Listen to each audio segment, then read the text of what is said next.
অর্থাৎ ওই ক্লাসেরই continuation, লিমনোলজি versus ecology. আমরা এখনো সংজ্ঞার ভিতরে আছি, কারণ আমাদের মূল বিষয়টাই হলো আজকের সাবজেক্ট হলো স্কোপ অফ লিমনোলজি। এর আগে কয়েকটি আমাদের সংজ্ঞা নিয়ে আলোচনা করব যা তোমাদের নলেজে আছে। প্রথমে আমরা আসবো যে লিমনোলজি ভার্সাস ইকোলজি। তোমরা লিমনোলজি জানো, কিন্তু আমরা ইকোলজি নিয়ে একটু কথা বলবো। সেটা হলো ecology is the study of relation of organism or group of organism to their environment. আশা করি এটা তোমরা 1-1-এ জেনেছো, তারপরও বললাম। আর it is the science of interactions between the living organism and their environment. একই কথা একটু ঘুরিয়ে বলা। আর it may also be defined as the totally of pattern of relation between organisms and their environment. কাজটাই হলো অর্গানিজমের সাথে পারিপার্শ্বিক অবস্থা বা পরিবেশের কি সম্পর্ক, এইটি নিয়ে যা ডিল করে সেটাই ইকোলজি। আর যদি একেবারে সহজ প্রাঞ্জল ভাষায় বলো তাহলে সেটা হলো সিম্পলি এনভায়রনমেন্টাল বায়োলজি। তাহলে ইকোলজিকে আমরা বলবো ইটস এনভায়রনমেন্টাল বায়োলজি, অথবা সার্বিক অর্থে ecology is the study of relation অথবা science which deals with the relation of organism or group of organism to their environment. এটি হলো ইকোলজি। এখানে একটি বিষয় যে অ্যাকোয়াটিক ইকোলজি একটি টার্ম তোমরা হয়তো জেনেছো। এটি হলো is the science of the interrelation between aquatic living organisms and their aquatic environment both inland and marine. তাহলে অ্যাকোয়াটিক ইকোলজি তুমি জানলে এক্ষেত্রে শুধু ইকোলজি নয়, অ্যাকোয়াটিক ইকোলজি আছে। Ecology is the branch of aquatic ecology. তাহলে এই বিষয়টি আমরা জানা হলো যে এখানে অ্যাকোয়াটিক এনভায়রনমেন্ট বলতে ইনল্যান্ড এন্ড মেরিন উভয় এনভায়রনমেন্ট কি বোঝাবে। আবার অন্যদিকে তোমরা এটা ভালো করে জানো যে অন দ্য আদার হ্যান্ড লিমনোলজি যাকে বলে, ইট is the branch of science which deals with the biological production of inland waters and with all causal factors which determine it. ইতিমধ্যে আমরা ডিসকাস করেছি।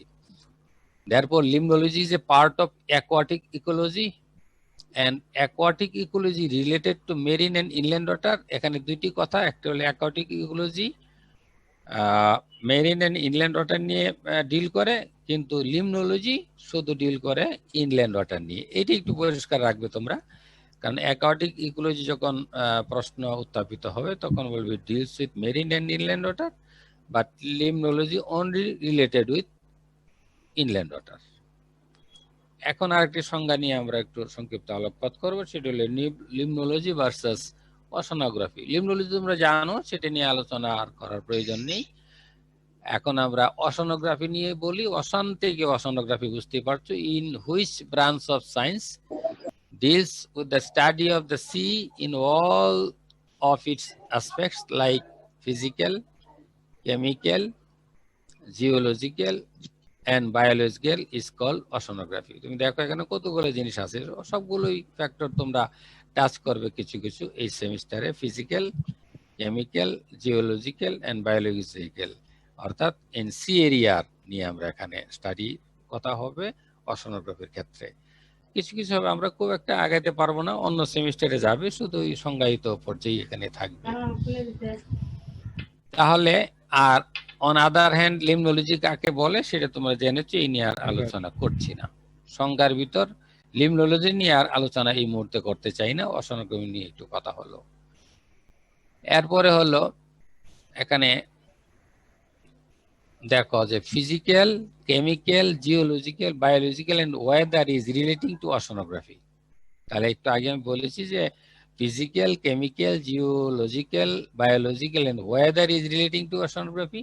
The difference between limnology and oceanography is the environment. Mainly একটা পরিবেশ নিয়ে এখানে দুইটার মাঝে পার্থক্য। একটা হলো limnology related to inland water, এর আগে বলা হয়েছে, and oceanography related to marine environment. Marine side নিয়ে যে ডিল করে সেটা ওশানোগ্রাফি, আর ইনল্যান্ড ওয়াটার নিয়ে যে ডিল করে সেটা লিমনোলজি। এখন আসো একটু ব্রড টার্মে, সেটা হলো আমাদের scope of limnology. It is very important for you all. তোমরা যা লিমনোলজিস্ট হবে অনাগত দিনে, তাদেরকে এক্সট্রা মাস্টার ডিগ্রিতে লিমনোলজি নিয়ে স্টাডি করতে হবে, তাহলেই তুমি অনাগত দিনে লিমনোলজিস্ট হতে পারবে। লিমনোলজিস্ট নীরবে অনেক ভালো কাজ করে, যেমন সয়েল সায়েন্সের ওরা ভালো কাজ করে, কিন্তু এক্সটেনশন সার্ভিসের এই নামকরণটা বেশি হয়, সয়েল সায়েন্সটা নীরবে নিবৃত্তি থেকে যায়। এরকম ভাবে লিমনোলজিস্ট, উইদাউট লিমনোলজি ইউ ক্যান মুভ, এক কথায়। এই জন্য ইট ইজ ভেরি ইম্পর্টেন্ট। কি কি স্কোপ আছে এটি নিয়ে আমরা একটু আলোচনা করব। যেমন ধরো, limnological knowledge and limnologist are needed in different fields and works of fisheries and related to fisheries as follows. যেমন অ্যাকোয়াকালচার। এই অ্যাকোয়াকালচার তোমাকে জানতে গেলে অবশ্যই limnological knowledge is prerequisite and essential for successful aquaculture। তুমি ভালো ফলাফল পেতে গেলে অবশ্যই লিমনোলজিক্যাল নলেজ তোমাকে থাকতে হবে, আমাকে থাকতে হবে, সকলকে থাকতে হবে। এটি হলো এক কথা। তাহলে প্রথম হলো ইম্পর্টেন্ট হলো অ্যাকোয়াকালচার ভালোভাবে ফ্রুটফুলি রেজাল্ট পেতে গেলে লিমনোলজিক্যাল নলেজ ইজ প্রিরিকুইজিট এসেনশিয়াল। এটি হলো একটি বিষয়। আরেকটু হলো ফিশারিজ এক্সটেনশন, একটু আগে বলছিলাম। Fisheries extension work is not possible without limnology. Without limnological knowledge, you cannot move for proper utilization of fisheries extension or advice to the followers or farmers. Now, another scope, number 3, fisheries development and planning. এখানে দুইটি কথা, fisheries development and planning, এখানে উন্নয়ন এবং পরিকল্পনা।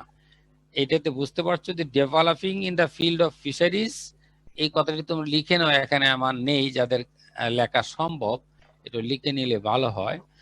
যে for developing in the field of fisheries and for development of planning in fisheries, limnological knowledge and limnologists are important. আমি আবার বলছি, for developing in the field of fisheries and for development of planning in fisheries, limnological knowledge and limnologists are important. এখানে লিমনোলজিক্যাল knowledge যার থাকবে সেই লিমনোলজিস্ট হতে পারবে। আর প্রত্যেক এক্সটেনশন ওয়ার্কার অবশ্যই লিমনোলজিস্ট হতে হবে, তাহলে সে ভালো কাজ সাকসেসফুলি করতে পারবে। আরেকবার বলেন। বলছি, and for developing, আমি বলছি for developing in the field of fisheries and for development planning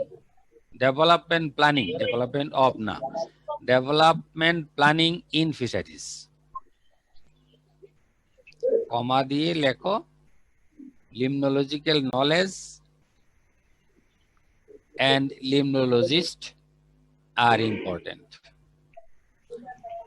এটি হলো ফিশারিজ ডেভেলপমেন্ট এন্ড প্ল্যানিং এর বেলা আমি বললাম। এরপরে আসো, এর সংখ্যা লিখো তাহলেই হবে, আমি তো পরে হয়তো একসময় আলোচনা করব। এর number 4, water development and planning. এখানে দেখো ওয়াটার ডেভেলপমেন্টের কথা বলা হচ্ছে, planning. It is very important because তোমরা জানো আমার দেশে ওয়াটার ডেভেলপমেন্ট একটা ডিপার্টমেন্ট আছে না? সেই ডিপার্টমেন্টে তুমি দেখবে অনেক লিমনোলজিস্ট আছে এবং ফিশারিজ পার্সোনেল আছে, তারা ওইখানে কাজ করে। সেখানে limnological knowledge is essential for success in the field of water development and planning. এক কথা একবারই তুমি জানতে পারলে, আগেটার সাথে মিল আছে যে limnological knowledge is essential for success in the field of water development and planning.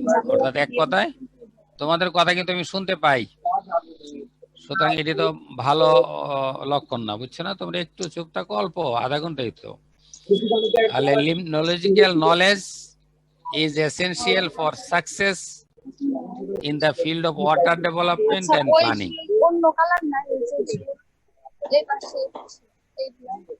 তোমরা কি বুঝতে পারছো কি পারছো না? আমি কিন্তু বুঝতেছি না। স্যার বোঝা যাচ্ছে না। কেন শোনা যায় না কথা? আরো একবার বলেন। আমি 3 নাম্বার তো বুঝতে পেরেছো নাকি? ফিশারিজ ডেভেলপমেন্ট এন্ড প্ল্যানিং, এটা ক্লিয়ার হয়েছে? জি স্যার। জি sir. Number 4 is water development and planning. এটা শুধু দেখো, এটি হলো লিমনোলজিক্যাল নলেজ ইজ এসেনশিয়াল, একই কথা। Limnological knowledge is essential for success in the field of water development and planning. আগের কথাটাই শুধু লাগাবে ওয়াটার ডেভেলপমেন্ট এন্ড প্ল্যানিং এর বেলায়, ঠিক আছে? একই, কোনো পার্থক্য নাই। অর্থাৎ এক কথায় limnological knowledge is very important for water development and planning. তারপরে আসো reclamation and pollution control of inland waters, number 5। Reclamation of inland derelict, তোমরা কি বুঝো কিনা? ডেরিলিক্ট হলো reclamation of pollution control of inland waters. এই ক্ষেত্রে আমরা বলবো যে রিক্লেমেশন অফ, এখানে দিবে এই ইনল্যান্ড ওয়াটার যে বলা হচ্ছে রিক্লেমেশন, এখানে ডেরিলিক্ট ওয়াটার, ডেরিলিক্ট বলতে হাজামজা পানি আছে না, হাজামজা পুকুর, অনেক সময় এটাকে পরিষ্কার করতে গেলে আমাদের এসেনশিয়াল থাকবে যে লিমিনাল নলেজ জানা দরকার। To under the nature of degree, মানে কি ধরনের কতটুকু কোন লেভেলে পলিউশন আছে এটা জানা না থাকলে তো আমরা এই ওয়াটার বডিজটাকে পলিউশন কন্ট্রোল করতে পারবো না।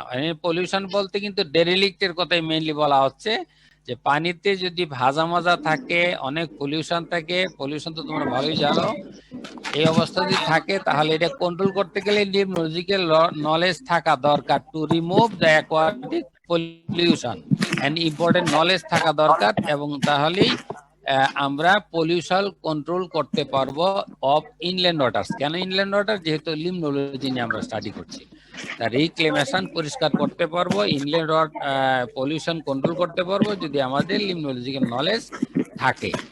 এইটি হলো নাম্বার 5। এরপরে হলো যে limnology, now we can say that limnology is the most. জি স্যার বলো। স্যার সবাইকে একটু মিউট করে দিলে সাউন্ডটা ভালো আসতো। আচ্ছা, তোমরা যদি মিউট না করো তাহলে তো আমার কথা বলার কোনো অর্থ হয় না, তাই না? তোমরা একটু দয়া করে মিউট করো, পরে আমার ক্লাসের পরে তোমরা মিউট করে কথা বলো। সবাইকে একটু মিউট করলে সাউন্ডটা ভালো আসতো। না বুঝতে পারছি, কিন্তু আমি তো সবাইকে আহ্বান করছি, আমি কিন্তু মিউট করলে তো অসুবিধা আছে, আমার ল্যাপটপের প্রবলেম, বুঝছো? করলে পরে ভেজাল হয়ে যায়, এই জন্য আমি করছি না। তোমরা একটু মিউট করে নাও নিজেরা নিজেদের দায়িত্বে, ঠিক আছে? আমাকে একটু সময় দাও, তোমরা কিছু কথা শোনো, তোমাদের স্বার্থের সাথে জড়িত। তাহলে আমরা বলছি যে limnology is the most important and essential subject in fisheries. তাহলে আমরা এতক্ষণ যা কথা বললাম, scope of ecology, scope of limnology, এতে বোঝা গেল যে ইট ইজ। তোমরা কিন্তু অনেকেই কথা বলছো, আসলে প্রবলেম বলার মিচিউর এনাফ, এখন তো এইভাবে কথা বললে হয় না। তাহলে এতক্ষণ আমরা স্কোপ নিয়ে যে কথা বললাম, তাতে limnology is the most important essential subject in fisheries, এটা বোঝা গেল। আমরা একটু আগে বলেছিলাম যে it's necessary and influence may be compared with soil science in agriculture, এটা আমরা আলোচনা করতে পারি। লিমনোলজিকে আমরা এগ্রিকালচারের সয়েল সায়েন্সের সাথে রিলেশন, মানে একটু তুলনা করতে পারি। এই এখন আসো হিস্ট্রি অফ লিমনোলজি। আমি কিন্তু এটা তাড়াতাড়ি করতেছি, নচেত কিন্তু আমরা আরেকটু আলোচনা করতে পারবো না। হিস্ট্রি অফ লিমনোলজিতে দেখো, লিমনোলজি ওয়াজ স্টার্টেড ইন 1869। আমি কিন্তু এগুলো প্রশ্নতে দিব, পরে কিন্তু কিছু বলতে পারবে না। Limnology was started in 1869 when the publication of a paper on the bottom fauna of Lake Geneva. সুইজারল্যান্ডের জেনেভাতে এক যে লেক ছিল, জেনেভা লেক, ওইখানে প্রথম এফএ ফোরেল একটা সায়েন্টিফিক স্টাডি করে। ওই স্টাডি থেকে শুরু 1869। তার পরবর্তীতে উনি বই আকারে বের করেন সেটা পরে তোমরা জেনেছো। FA4L পরবর্তীতে উনি একটা মনোগ্রাফিক লিমনোলজি নামে টাইটেলে একটা ফার্স্ট ইউজ করে এই কাজের মাধ্যমে, তখনই উনি নামকরণ করেন। পরবর্তীতে উনি বলতেছি 1892-তে এবং 1895-এ উনি জিওলজি, ফিজিক্স এন্ড কেমিস্ট্রি উপর কাজ করেন ওই লেকে, এবং পাবলিশ করেন 1904-এ deals with the lake biology. এর পরবর্তীতে উনি একটা বই লেখেন, টেক্সট বুক, যেটা তোমরা, যে কারণে উনি ফাদার অফ লিমনোলজি হিসাবে উনি খ্যাতি অর্জন করেন। আবার কিন্তু তোমাদের কথা আমি শুনতেছি কারো কারো। এন্ড প্রফেসর স্যার একজনের থেকে আসতেছে নয়েজটা, সাদিয়া আক্তার, ওনাকে মেনশন করে একটু সাদিয়া, সাদিয়া তুমি কি আমাকে শুনতে পাও? সাদিয়া, সাদিয়া, সাদিয়া, তুমি কিন্তু কথা বলতেছো। এই 11072 তোমার কথা কিন্তু শুনতে পাচ্ছি, প্লিজ কথা বলবে না, মিউট করো। তাহলে ফাদার অফ লিমনোলজি তুমি ইতিমধ্যে জেনেছো, এটা কিন্তু 1892, কিন্তু উনি এর আগের থেকেই কাজ শুরু করেন। অল্প সময়ে কিন্তু ওনার এই ফাদার অফ লিমনোলজি খ্যাতি অর্জন করেননি। তো professor E A Birge, university of Wisconsin, এটি বায়োলজিক্যাল লিমনোলজির উপর উনি কাজ করেন। He studied on the plankton of lake Mendota, উইসকনসিনে একটি লেক, ওইখানে কাজ করেন প্রফেসর ইএ বার্জ। এই প্রফেসর সাহেব অত্যন্ত নাম করে উইসকনসিনের, বাংলা এখানে বলা হয়েছে যাতে উচ্চারণে প্রবলেম না হয়। এখন 1873 থেকে শুরু করে কন্টিনিউ করে 1941 বার্জ, এবং major support in the structure of limnology নিয়ে বেশ কিছু স্ট্রাকচারাল উনি কাজ করেন লিমনোলজির উপরে। এরপরে লিমনোলজি ইন দ্য ইউনাইটেড স্টেটসে শুরু হয় from the middle of the 19th century, which Louis Agassiz, উনি 1850-তে উনি কাজ করেন লেক সুপিরিয়র। তোমরা নাম শুনছো এবং তোমরা একটু পরেও জানবে। লেক সুপিরিয়রের উপরে উনি ইটস ফিজিক্যাল ক্যারেক্টার, ভেজিটেশন, অ্যানিমেলসের উপরে উনি কাজ করেন। এই ভদ্রলোক লুইস আগাসিস 1850-তে। এর পরবর্তী ইউনাইটেড স্টেটসে কিছু রেডিলি কিছু গ্রহ উৎপন্ন করে তারা through the early part of the 20th century. Professor P S Wells অত্যন্ত ইম্পর্টেন্ট একজন ব্যক্তিত্ব লিমনোলজির ইতিহাসে। 1935-এ ওনার একটা টেক্সট বুক বের হয়, American textbook on limnology in 1935। It was the মানে একটি very standard textbook in the history of limnology. তাহলে তোমরা এই নামটা মনে রাখবে। কয়েকজন ব্যক্তির নাম ইম্পর্টেন্ট, FA4L, পিএস ওয়েলস, এর একটু পরে বলবো ধরো উইড, কি যেন নামটা ধরো আমি বলতেছি ভুলে গেছি, রিড অ্যান্ড উইড, এই কয়েকজনের নামে বিশেষ করে সারা বিশ্বে লিমনোলজিক্যাল স্টাডির বেলা বেশি ইম্পর্টেন্ট। এরপরে ফ্রান্স রাপনার্স, উনি ফান্ডামেন্টাল অফ লিমনোলজি লিখছেন, উনি ফার্স্ট এফেক্ট করছেন 1940-তে। এগুলো কিন্তু ইয়ার এন্ড ব্যক্তির নাম এবং ওনার বই বা পাবলিকেশন, এটি তোমরা জানতে হবে, ইম্পর্টেন্ট, যেগুলো আমি বোল্ড আকারে করেছি।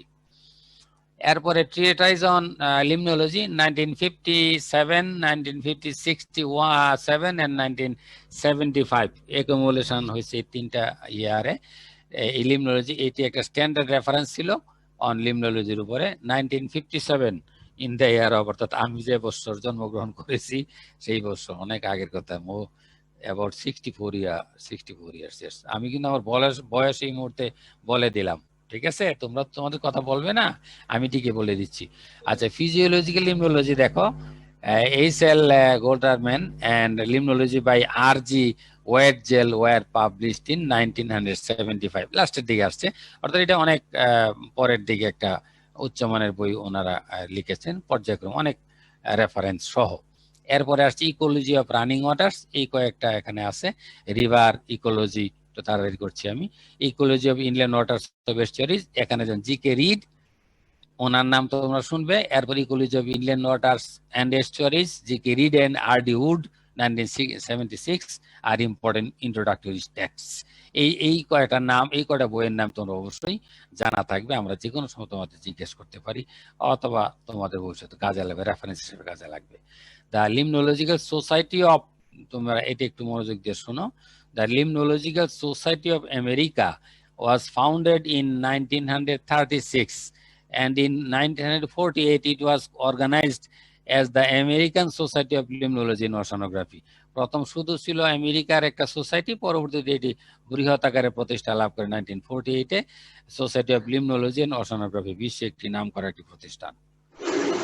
এবং এই প্রতিষ্ঠানটা দিস প্রোভাইডেড ইন্টিগ্রেশন এবং limnologist, oceanographer and biology, marine biology, তাদেরকে সমন্বয় করে ওনারা কাজ করছেন এই society. This society publishes the journal limnology and oceanography, সারা বিশ্বের খুব নাম করা এই সোসাইটিটা। Freshwater biological association was formed in Britain in 1948, আরেকটি সোসাইটি ব্রিটেনে 1948 এটা প্রতিষ্ঠা লাভ করে। This association work continuously several decades on the physical, chemical and biological aspects of 17 lakes in the famous lake and district of northwest England. So I'm glad now to remove the 40 minutes time limit, or 40 minutes, 10 minutes আছে। Thank you. তাহলে এই 17টাতে কাজ করে, তারপরে ধরো এরপরে some world renowned institutes for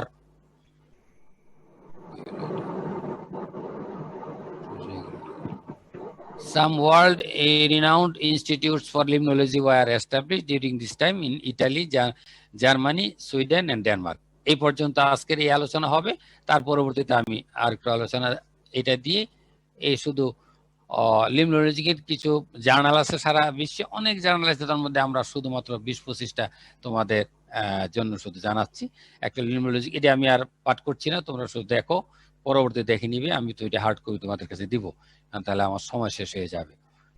এই দেখো, এই মোট 25টা আছে, এর মাঝে বাংলাদেশেরও 2টি আছে। এই দেখো, Bangladesh journal of fisheries and Bangladesh journal of aquaculture, 11-12তে আমরা সিরিয়ালি আছে।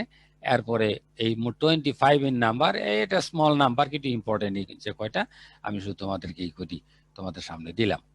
এখন আসো আমরা একটু সিলেবাসটা নিয়ে আংশিক কথা বলতে চাই।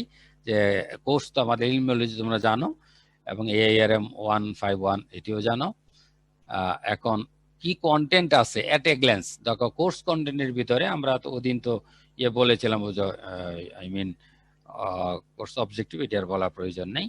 ইন্ট্রোডাকশনে দেখো, definition of limnology, scope of limnology, খুব বেশি ছিল, আমি শুধু 15টা এখানে রেখেছি। Introduction of to the study of inland waters, historical development in limnology, origin and morphology of ponds, lakes and reservoir, lakes of the world and lakes of Bangladesh.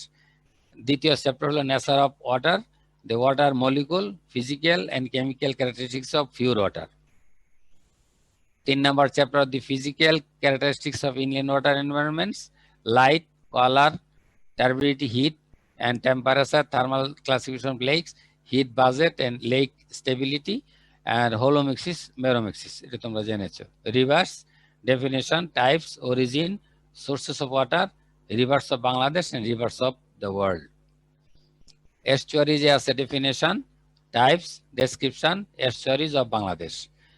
And number 6 chapter, chemical characteristics of inland waters, includes dissolved gases like oxygen, carbon dioxide and other gases, dissolved solids, nitrogenous compounds, phosphorus, calcium, magnesium, sodium, potassium, iron, silicon and trace elements, and role of nutrients in primary production. And number 7 pH as a definition, descriptive ছোট্ট একটা chapter, effects on fishes and aquatic environment, and biogeochemical cycle, it is very important কিন্তু খুব shortly এখানে describe করা হবে। definitions, biological cycle with nitrogen, phosphorus, calcium, carbon, silicon, sulfur and iron, এই 5-6টার মতো আছে। এরপরে আসো biological relations in inland waters, influence of physical and chemical factors on aquatic biota, classification of freshwater aquatic organisms of both lotic and lentic habitats, এটি তোমরা অনেক জানো, তারপরে আর একটু ইলাবোরেটলি বলা হবে এখানে। নাম্বার 10 ইজ ফাইটোপ্লাঙ্কটন, অনেক বড় চ্যাপ্টার। ফাইটোপ্লাঙ্কটন যেমন characteristics of major groups, morphology, life history, flotation and distribution. Life history মাত্র কয়েকটা ফাইটোপ্লাঙ্কটন বলা হবে, এত বলা তো সম্ভব না, অন্য চ্যাপ্টার সেমিস্টারে হয়তো হবে, কিন্তু আমরা কয়েকটা টাচ করব। জিও সিজনাল সাকসেশনের উপর কথা হবে, eutrophication of phytoplankton Bloom, factors influencing phytoplankton Bloom, খুব বেশি না।